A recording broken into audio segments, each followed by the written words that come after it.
నమస్కారం. నా పేరు వసంతలక్ష్మి. నేను యూనివర్సిటీ ఆఫ్ శ్రీకాకుళంలో సంస్కృత విభాగంలో ప్రొఫెసర్గా పనిచేస్తున్నాను. మనం పేరు వెంకటేశ్వర శాస్త్రి గారు రచించినటువంటి కృష్ణ చరితాన్ని చదువుతూ ఉన్నాం కదా. దాంట్లో ఇవాల్టి భాగం చూద్దాం. ఏకస్మిన్ దినే వనాశనే కృతమతిః శ్రీకృష్ణః ప్రాతరేవ సముత్థాయ సుమధురేణ శృంగరవేణ గోపాలాన్ గోవత్సాంశ్చ ప్రబోధ్య సహస్రాధికాన్ గోవత్సాన్ పురస్కృత్య సరామో వనం ప్రతస్థే. ఏకస్మిన్ దినే, ఒక రోజున, వనాశనే కృతమతిః, వన అశని అంటే అడవిలోనే భోజనం చేయటం. అంటే రోజు వీళ్ళు ఏం చేస్తున్నారు, ఇంట్లోనే చద్దన్నం తిని బయలుదేరుతున్నారు.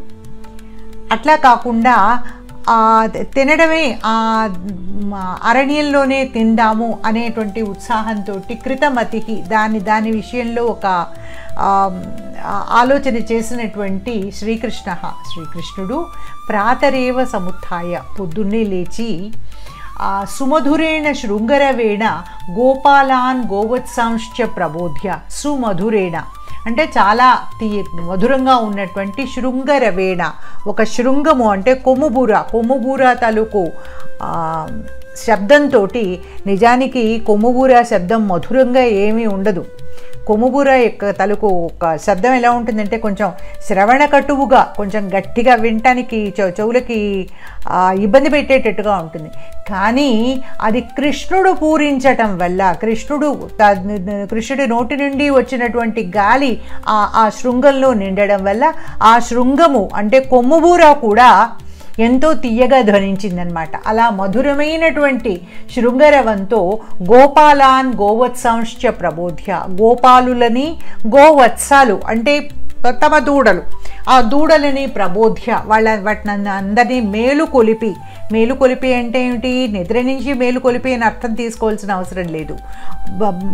అడవికి వెళ్ళడానికి వాళ్ళనందరినీ అదొక పిలుపులాగా, ఒక విజిల్ వేసినట్టుగా వాళ్ళనందరినీ ఈ అడవికి వెళ్ళటానికి పురికొల్పి సహస్రాధికాన్ గోవత్సాన్ పురస్కృత్య సరామః వనం ప్రతస్థే. సహస్ర అధికాన్ అంటే 1000 కంటే ఎక్కువైనటువంటి, 1000కి మించినటువంటి గోవత్సాన్ పురస్కృత్య, ఆవు దూడల్ని తన ముందు పెట్టుకుని సరామః రాముడితో కలిసి వనం ప్రతస్థే అడవికి బయలుదేరాడు. తేన ప్రతిబోధితాః అన్యేపి గోపాః సస్నిగ్ధాన్న భాండశిక్యాః గృహీతవేత్రాః అసంఖ్యేయాని స్వాని గోధనాని పురస్కృత్య తమన్వీయుః.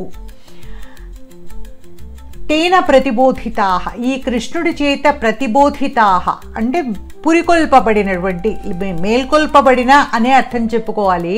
అంటే నిద్ర నుంచి లేచి వెంటనే ఇలా బయలుదేరారు అని చెప్పుకోవడం కంటే కూడా కృష్ణుడి తలుకు ఈ పిలుపును అందుకుని సిద్ధపడినటువంటి వాళ్ళందరూ, అన్యేపి గోపాహ, ఇతర గోపాలకులు కూడా సస్నిగ్ధ అన్నభాండ శిక్యాహ. శిక్యం అంటే ఏమిటి, ఉట్టి చిక్కం అంటారు. ఈ శిక్య శబ్దమే మనకి తెలుగులో చిక్కమైంది. చిక్కం అంటే తాళ్లతోటి అల్లినటువంటి ఒక చిన్న సంచిలాగా, ఒక వలలాగా ఉండేటువంటిది అనమాట. ఈ శిక్యంలో ఏం చేశారు, సస్నిగ్ధ అన్నభాండ, స్నిగ్ధాన్నము అంటే ఏమిటి, రాత్రి నీళ్లు పోసి ఉంచి పొద్దుటికి చల్దిగా తినడానికి వీలుగా ఉన్నటువంటి అన్నము, స్నిగ్ధంగా తడిగా మెత్తగా ఉన్నటువంటి అన్నం అన్నమాట.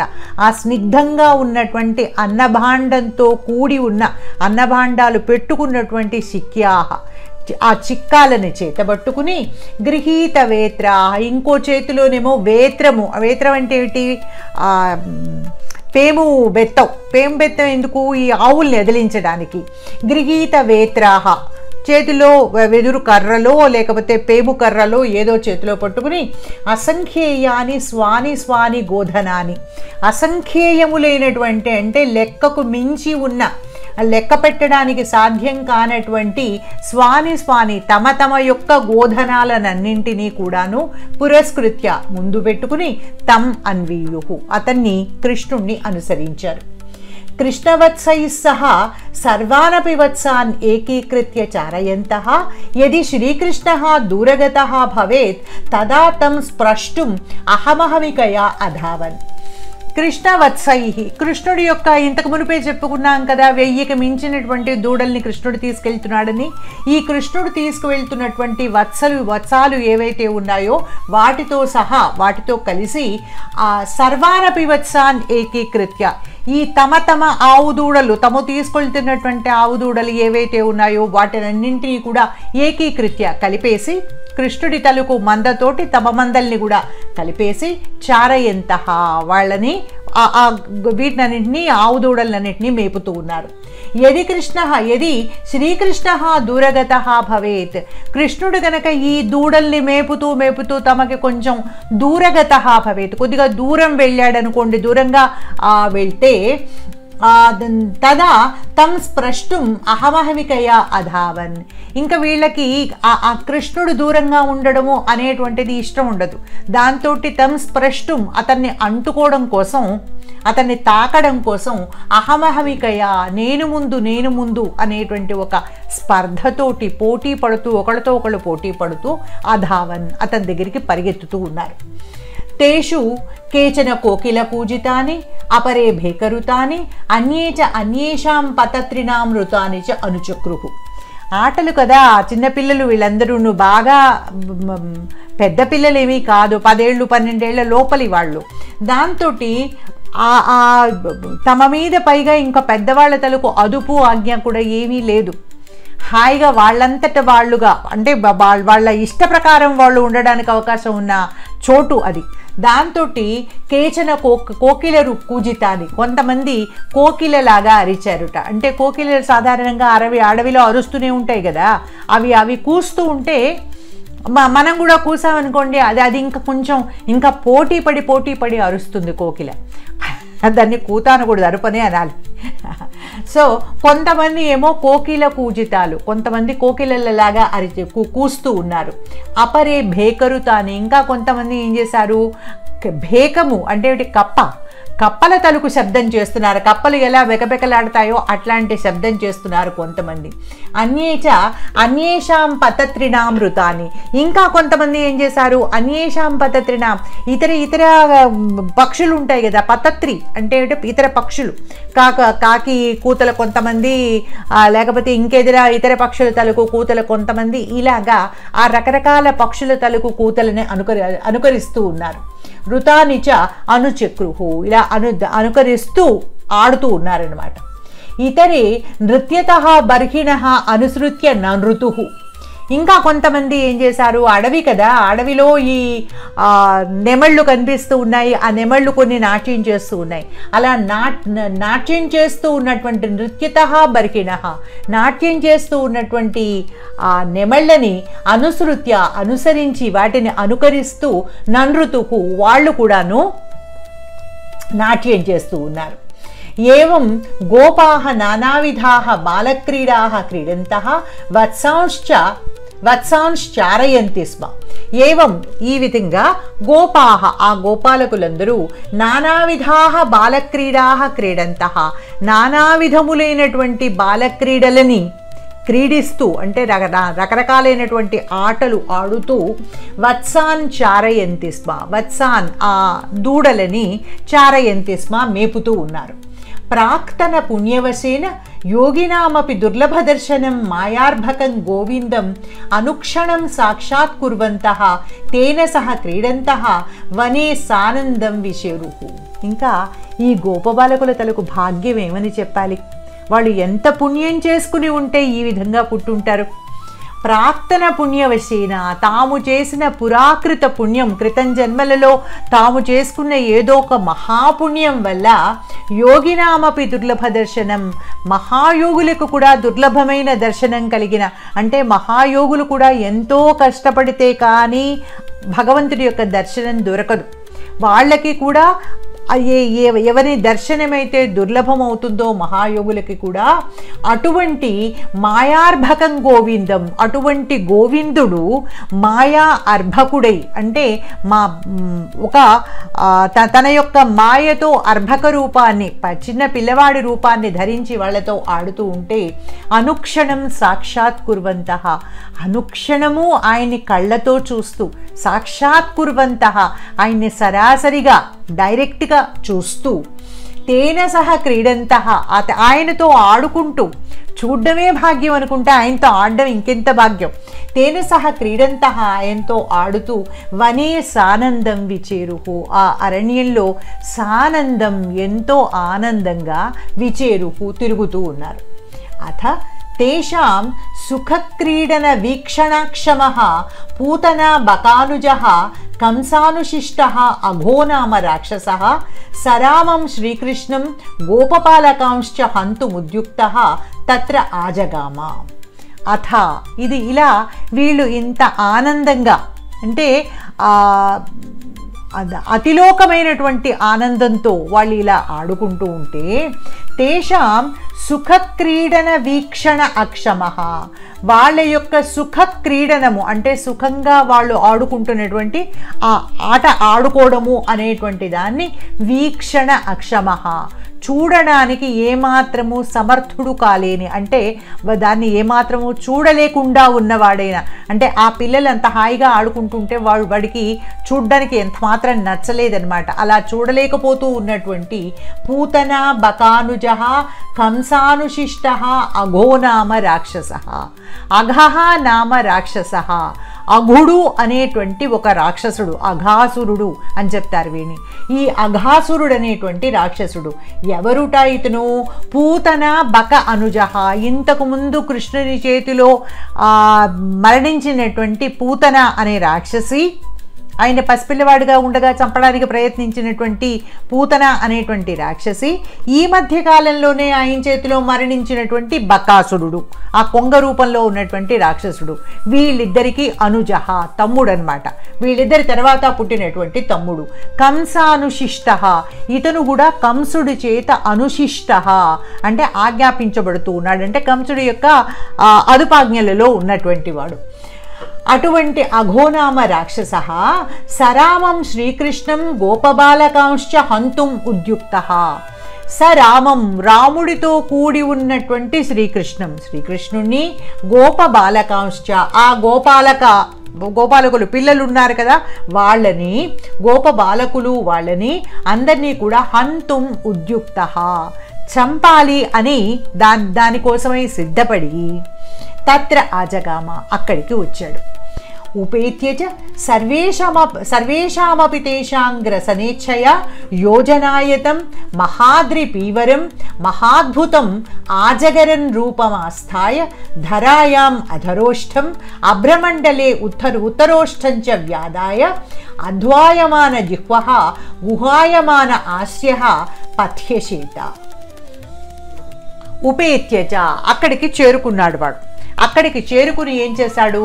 సర్వేషామపి తేషాంగ్రసనేచ్ఛయ ఆ బలరామకృష్ణులు గోపబాలకులు అందరినీ కూడా ఒకేసారి చుట్టబెట్టి మింగేయాలి అనేటువంటి సర్వేషామపి మొత్తం అందరినీ కూడా గ్రసన ఇచ్ఛయ మింగెయ్యాలి అనేటువంటి ఒక కోరికతోటి యోజన ఆయతం ఒక యోజనం పొడుగు ఉన్నటువంటిది మహాద్రి పీవరం, మహా అద్రి అంటే ఒక పెద్ద పర్వతంలాగా, పీవరం అతి స్థూలంగా అతి విశాలంగా ఉన్నది, మహాద్భుతం చూడడానికి ఎంతో అద్భుతంగా అంటే ఆశ్చర్యజనకంగా ఉన్నది అయినటువంటి ఆజగరన్ రూపం. అజగర సంబంధమైనటువంటి, అజగరం అంటే ఏమిటి? పెద్ద పాము, ఒక పెనుపాము అంటే కొండ చిలువ. ఆ కొండ చిలువ యొక్క రూపాన్ని ఆస్థాయ పొంది దాన్ని ధరించి ధరాయాం అధరోష్టం అభ్రమండలే ఉత్తరోష్టంచ వ్యాదాయ ఈ ఆజగర రూపాన్ని, కొండ చిలువ యొక్క రూపాన్ని పొందిన తర్వాత వాడు ఏం చేశాడు? నోరు బాగా తెరిచాడు. ఆ నోరు తెరిస్తే ఏమైంది? అధరోష్టం అంటే కింద పెదవి, దాని తలుకు పాము నోరు కదా, ఆ పాము నోరు తాలూకు కింద పెదవి ఏమో ధరాయాం నేలకి ఆని ఉంది, అంటే నేలలోకి ఉంది. అక్కడి నుంచి అభ్రమండలే ఉత్తరోష్టంచ తెరిచినటువంటి రెండో నోటి తలుకు పై భాగము, దాని పై పెదవి ఎక్కడుంది అంటే అభ్రమండలంలో ఉంది, ఆకాశంలో మేఘాల దగ్గరికి ఉందన్నమాట. అట్లా అంత పెద్ద నోటిని తెరిచి ధరాయాం అధరోష్టం అభ్రమండలే ఉత్తరోష్టం చ వ్యాదాయ అంటే బాగా ఇట్లా తెరిచిపెట్టి అధ్వాయమాన జిహ్వః గుహాయమాన ఆస్యః. ఇంకా జిహ్వ వాడి నాలుక, మామూలుగా పాము నాలుక ఎలా ఉంటుంది, ఇలా కదులుతూ ఉంటుంది కదా, ఈ నాలుకని కదలనివ్వల. నాలుక కదలకండి అంటే వాడు తన ఇష్టం కొద్దీ ఈ రూపాన్ని ధరించాడు. ఈ రూపాన్ని తను ఎట్లా కావాలంటే అట్లా మలుచుకోగలడు. అంటే ఇప్పుడు మామూలుగా పాము అయితేను దానికి గాలిలో ఉన్నటువంటి వాసనలు పీల్చుకోవడము అనేటువంటిది నాలుక ద్వారా సాధ్యపడుతుంది కాబట్టి అది ఎంతసేపు నాలుక బయటికి పెడుతుంది. వీడికి అలాంటి అవసరం ఏమీ లేదు కదా, అందుకోసం అని చెప్పి అధ్వాయమాన జిహ్వః నాలుకని ఇలా నేల మీద ఇలా పొడుగ్గా పరిచిపెట్టాడు. అది ఎలా ఉందిట, అధ్వ అంటే ఒక మార్గం, ఒక దారిలాగా కనిపిస్తోంది. అధ్వాయమాన అంటే అద్వైవ ఆచరతి, అధ్వాయతి లేదా అంటే అధ్వలాగా ఒక దారిలాగా కనిపిస్తూ ఉన్నటువంటి, ఒక దారిలాగా మారినటువంటి జిహ్వః నాలిక కలవాడై గుహాయమాన ఆస్యః ఇంత పెద్ద తెరిచినటువంటి నోరు ఎట్లా కనిపిస్తోంది, ఒక గుహలాగా ఉంది. ఒక పెద్ద గుహలాగా ఉన్నటువంటి ఆస్యః నోరు కలిగిన వాడై పథి అశీత. పథి అంటే వీళ్ళందరూ వచ్చేటువంటి దారిలో అశీత పడుకున్నాడు. తదృష్ట్వా గోపాలాః సాక్షాత్ బృందావన శ్రియం అద్రికందరం మన్యమానాః తత్రైవ అజగరతుండ సామ్యం ఉత్ప్రేక్షమాణాః నిర్భయం ప్రవేష్టుమైచ్చన్. ఇప్పుడు గోపాలాహ ఈ గోపాలకులందరూ, ఈ పిల్లవాళ్ళందరూకిను తదృష్ట్వా ఈ పామును చూస్తే పాము అనిపించలా. అది ఆ పాములాగా అనిపించలేదు వాళ్ళకి. అది ఏమని అనిపించింది, సాక్షాత్ బృందావన శ్రియం అద్రికందరం మన్యమానాః ఈ బృందావనానికంతటికీ అందాన్ని చేకూరుస్తున్నటువంటి బృందావన శ్రియం అంటే దానికి ఒక శ్రీ సౌందర్యాన్ని కలగజేస్తూ ఉన్నటువంటి అద్రికందరం పర్వత గుహ ఇది అని అనుకున్నారు. అద్రికందరం మన్యమాన ఇదొక పర్వత గుహ. ఈ పర్వత గుహ ఎలా ఉంది అంటే తత్రైవ అజగరతుండ సామ్యం ఉత్ప్రేక్షమాణ. అబ్బాయి చూసారా, అచ్చంగా పాములాగా అనిపిస్తోంది. నిజానికి అది పామే. ఆ పాములాగా అనిపించటం అంటే ఏమిటంటే పాము కొండలాగా అనిపిస్తుంది. ఆ కొండలో అజగరతుండం యొక్క సామ్యాన్ని, అజగరతుండం యొక్క పోలికని ఉత్ప్రేక్షమాణ చూస్తూ ఉన్నవాళ్ళే నిర్భయం ప్రవేష్టుమైచ్చన్. అది పాము అనుకుంటే దానిలోకి ప్రవేశించడానికి భయం వేసేది, కానీ పాము కాదు, కొండ గుహ పాములాగా కనిపిస్తోంది అని ఎప్పుడైతే అనుకున్నారో నిర్భయం, వాళ్ళకి ఏమీ భయం కలగల. దాంతో ప్రవేష్టు ఐచ్చన్ లోపలికి వెళ్దాం అనుకున్నారు వాళ్ళు. యావత్ భగవాన్ కందరభ్రాంత్యా వస్తుతః అజగరాస్యే ప్రవివిక్షూన్ ఆత్మీయాన్ నిషేద్ధుం మనోదధే తావదేవ సర్వే ఏతే తత్ర ప్రవివిషుః. ఇది చూశాడు కృష్ణుడు. అంటే వీళ్ళందరికీ కృష్ణుడు కొద్దిగా వెనకాల ఉన్నాడేమో. వీళ్ళందరూ ఇదేదో పాములాగా కనిపిస్తూ ఉన్న కొండ గుహ అని చెప్పి ఎప్పుడైతే అనుకున్నారో పరిగెత్తుకుంటూ వెళ్ళిపోయారు. పరిగెత్తుకుంటూ వెళ్ళి కందర భ్రాంత్య, అది ఒక కందరము, కొండ గుహ అనేటువంటి భ్రాంతితో వస్తుతః నిజానికి యథార్థానికి అజగర ఆస్యే పాము యొక్క నోటిలోకి ప్రవేశించదలుచుకుని ఉన్నటువంటి ఆత్మీయాన్ తన వాళ్ళని, తన గోపాలకులని నిషేద్ధుం యావత్ మనోదధి, నిషేద్ధుం అలా వెళ్ళకండిరా దాంట్లోకి, అది ప్రమాదము వెళ్ళొద్దు అని వాళ్ళని నిషేధించడానికి యావత్ మనోదధి, ఆయన ఏ లోపల అయితే అనుకున్నాడో తావత్ ఆ లోపలే, అంటే ఆయన చెప్పే లోపలే కృష్ణుడు దాంట్లో ఉన్నటువంటి ప్రమాదాన్ని చెప్పి అక్కడికి వెళ్ళొద్దని వాళ్ళని నిషేధించే లోపలే సర్వే ఏతే తత్ర ప్రవివిషుః. చిన్నపిల్లలు కదా, ఏదైనా కొంచెం ఇంట్రెస్టింగ్గా, ఏదైనా కొంచెం కొత్తగా కనిపించేసరికలా వెళ్ళి దాన్ని చూడాలని చెప్పి అనిపిస్తుంది. దాంతో వీళ్ళందరూ సర్వే ఏతే తత్ర ప్రవివిషుః, వీళ్ళందరూ దాని లోపలికి వెళ్ళిపోయారు. ఆ తెరిచినటువంటి పాము నోట్లోకి వెళ్ళిపోయారు అందరూ. పరంతు బకారేహ ప్రవేశం నిరీక్షమాణేన తేన నైవ వ్యగీర్యంత. పరంతు కానీ కృష్ణుడు బయటే ఉండిపోయాడు కదా, బయటే ఉండిపోయి ఇంకా ఆలోచిస్తూ ఉన్నాడు. వీళ్ళందరూ వెళ్ళిపోతున్నారు, వీళ్ళందరినీ బయటికి ఎలా తీసుకురావాలి, వీళ్ళకి ప్రమాదం జరగకుండా ఎలా చూడాలి అని చెప్పి ఆయన దాని గురించి ఆలోచిస్తూ బయటే నిలబడి ఉన్నాడు. దాంతో బకారేహ ప్రవేశం, బకాసురుణ్ణి సంహరించింది కృష్ణుడే అన్న సంగతి అఘాసురుడికి తెలుసు కాబట్టి ఆయన ప్రవేశించాలి అని ఆయన యొక్క ప్రవేశాన్ని నిరీక్షమాణేన, దానికోసమై ఎదురు చూస్తూ ఉన్నటువంటి తేన, ఈ అఘాసురుడి చేత నైవ వ్యగీర్యంత, వాళ్ళందరూ లోపలికైతే వెళ్ళారు కానీ వాళ్ళని ఈ రాక్షసుడు మింగలేదన్నమాట, వీళ్ళందరినీ చంపేయలేదు. నైవ వ్యగీర్యంత, ఇతని చేత మింగేయబడలేదు. తదవలోక్య శ్రీకృష్ణ అస్య విశసనం ఆత్మీయానాంచ రక్షణం కథం స్యాదితి విచింత్య స్వయమపి తత్ర ప్రావిశత్. తదవలోక్య అంటే తన కోసం ఎదురు చూస్తూ ఈ పాము వీళ్ళని మింగట్లేదు అంటే ఈ పాము తలకు ఉద్దేశం పాము తన కోసమే ఎదురు చూస్తోంది అన్న సంగతిని చూసి ఈయన కృష్ణుడు ఏం చేశాడు, అస్య విశసనం, ఈ పాముని చంపడము, ఆత్మీయానాంచ రక్షణం, అలాగే అదే సమయంలో తన ఆత్మీయులైనటువంటి ఈ గోపాలకుల యొక్క రక్షణము, ఈ రెండూ కూడా కథం స్యాత్, ఒకేసారి చెయ్యాలి. ఒకేసారి చేయవలసినటువంటి ఈ రెండు పనులని ఎలా చెయ్యాలి ఇది విచింత్య అని ఆలోచించి స్వయమపి తత్ర ప్రావిశత్, తాను కూడా అందులోకి ప్రవేశించాడు. తదృష్ట్వా ఘనాంతరితాః దేవాః హాహేతి చుక్రుషుః. ఈయన కృష్ణుడు ఆ పాము నోట్లోకి నడిచి వెళ్ళడం చూశారు. ఎవరు? ఘన అంతరితాః దేవాః, మబ్బుల వెనకాల దాక్కుని ఇదంతా చూస్తూ ఉన్నటువంటి దేవతలు. అంటే ఈ కృష్ణుడు రోజు చేసేటువంటి ఈ దూడల్ని కాచడము, పిల్లలతో ఆడుకోవడము, దీనంతటినీ కూడా ఆకాశం నుంచి దేవతలు ప్రతిరోజు వేడుకగా చూసేవాళ్ళు అనమాట. ఆ వేడుకగా ప్రతిరోజు చూసేటువంటి ఆ దేవతలందరూ కూడా ఎక్కడా వీళ్ళ కనిపించకుండా మబ్బుల వెనకాల ఉండేవాళ్ళు. ఆ ఘనాంతరితులైనటువంటి దేవతలందరూ ఇది చూసి హాకేతి చుక్రుషుహు, హా హా అని చెప్పి ఆక్రోశించారు. అయ్యో అయ్యో అని చెప్పి వాళ్ళందరూ కేకలు పెట్టారు. అఘసుహృద కంసాదయశ్చ నితరాం జహృషుహు. అఘసుహృద, ఈ అఘాసురుడికి స్నేహితులైనటువంటి ఇష్టులైనటువంటి వాళ్ళందరూ, కంసుడు మొదలైనటువంటి వాళ్ళు నితరాం జహృషుహు, చాలా హర్షాన్ని పొందారు, సంతోషాన్ని పొందారు. తతో యావదసౌ ఖలః వాసుదేవేన సహ సర్వానప్యేతాన్ సంవృత్య ముఖం చూర్ణీకర్తుం ఈయేష తావదేవ సర్వజ్ఞ స భగవాన్ తస్య గలే వవృధే.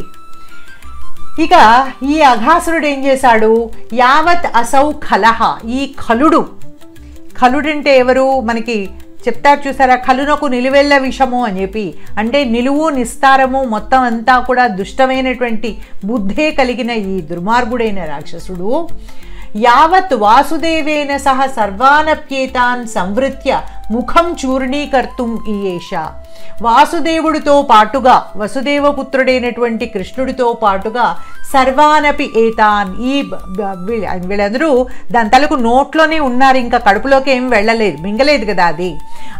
వీళ్ళందరినీ కూడా గోపాలకులందరినీ కూడా సంవృత్య కప్పేసి, అంటే తెరిచి ఉన్నటువంటి నోరుని ఇలా అప్పలించేసి ముఖం చూర్ణీకర్తుం ఈయేష, తన యొక్క నోట్లో పెట్టి వీళ్ళనందరినీను చూర్ణీకర్తుం, చూర్ణంగా చేసేయాలి, పొడి పొడిగా నలిపేయాలి అని చెప్పి ఈయేష, యావత్ ఈయేష అనుకునేంతలో తావత్, ఈ లోపలే సర్వజ్ఞ సహా భగవాన్, అక్కడ ఉన్నదెవడు సర్వజ్ఞుడు, ఆ సర్వజ్ఞుడైనటువంటి భగవంతుడు ఏం చేశాట, తస్య గలే వవృధే, వాడి గొంతులో ఒక్కసారిగా తన యొక్క రూపాన్ని, తన యొక్క శరీరాన్ని పెంచుకోవడం మొదలుపెట్టాడు.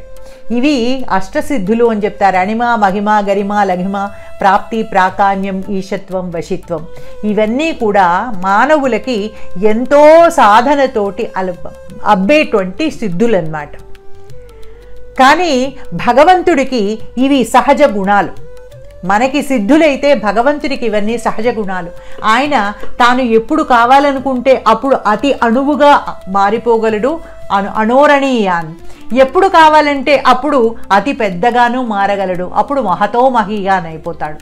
సో అట్లా తన తలుకు శరీరాన్ని ఆయన తన యొక్క మహిమాశక్తితోటి అపరిమితమైనటువంటి పెద్ద రూపాన్ని ధరించాడు. అంటే తన తలకు శరీరాన్ని విపరీతంగా పెంచేసరికల్లా ప్రమాణాధికేన తద్వపుషా నిరుద్ధ వాయుప్రసర బహిర్గత లోచన స కలహ క్షణం ఇతస్తతః భ్రమన్ గతాసురభవత్. ప్రమాణాధికేన తన నోటి ప్రమాణానికి మించిపోయింది కృష్ణుడి యొక్క శరీరం. దాంతో ప్రమాణాధికమైనటువంటి తద్వపుష ఆ కృష్ణుడి యొక్క శరీరం చేత నిరుద్ధ వాయుప్రసర, దీని యొక్క వాయుప్రసరము అంటే ఏంటి, నోట్లోకి వెళ్ళాల్సినటువంటి ఊపిరి ఏదైతే ఉందో అది కాస్త నిరుద్ధమైపోయింది. వాయువు యొక్క ప్రసరము, వాయువు యొక్క కదలిక నిరుద్ధమైపోయిందంటే అడ్డగించబడేసరికల్లా వాడికి ఏమైపోయింది, గొంతు నొక్కితే ఎట్లాంటి బాధ కలుగుతుందో గొంతుని ఇట్లా పూర్తిగా క్లోజ్ చేసేసిన, పూర్తిగా మూసేసినా కూడా అటువంటిదే బాధ. దాంతో బహిర్గత లోచన, ఆ పాముకి కళ్ళు వెళ్ళుకొచ్చేసినాయి.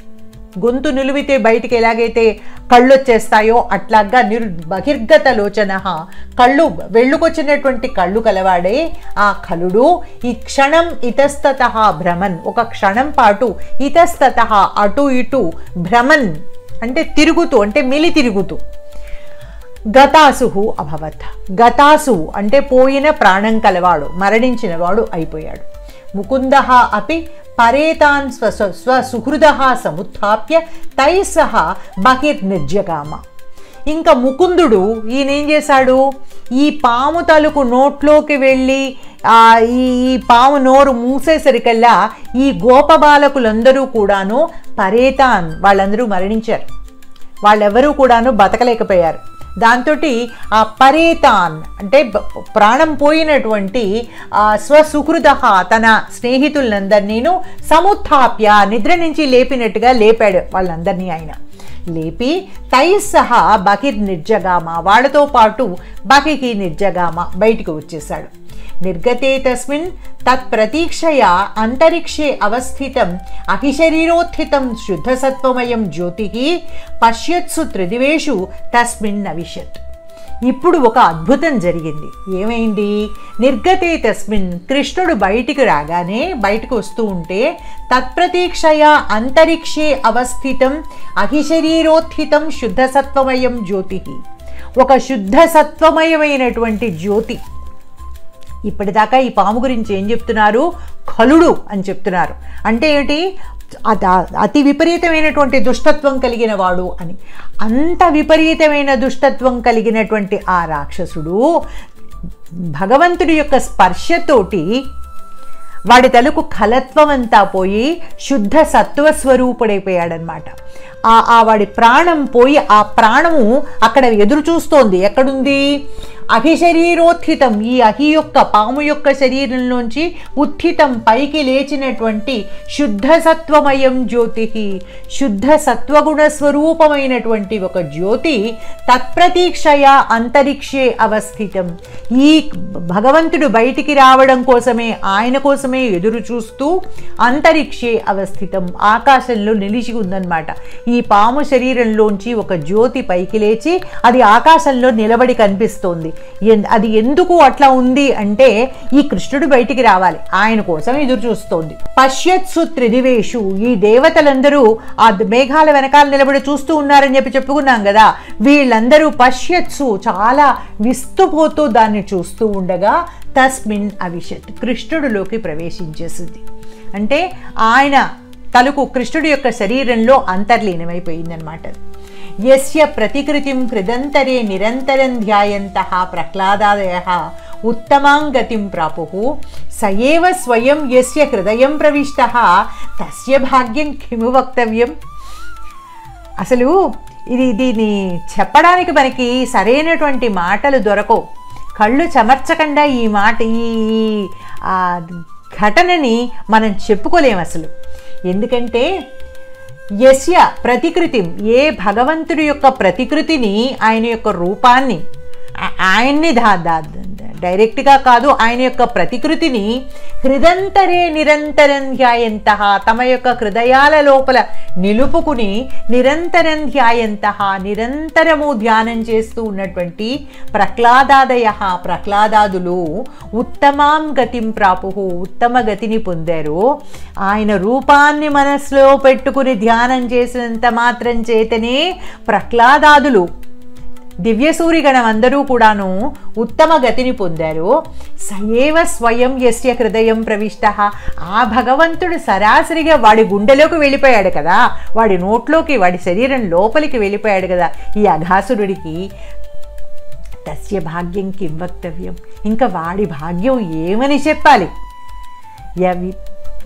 ఆ భగవంతుడిని మన మనసులో పెట్టుకుంటేనే మనకు ఉత్తమ గతి వచ్చేటైతే ఆ మన మనసు లోపలికే, మన శరీరం లోపలికే ఆ భగవంతుడు వస్తే ఇంక అసలు ఆ అదృష్టాన్ని, ఆ భాగ్యాన్ని అసలు చెప్పడానికి మాటలు ఉంటాయా మనకి? అంటే అతి ఖలుడైనటువంటి ఆ రాక్షసుడు అటువంటి భాగ్యాన్ని పొందాడు. ఇంకా దీని తర్వాత ఏం జరిగింది అది ఇంకొక అద్భుతం. దీని తర్వాత ఏం జరిగింది అనేటువంటిది తర్వాతి వీడియోలో చూద్దాం. ఇక్కడికి వాళ్ళకి దాపుదాం. స్వస్తి.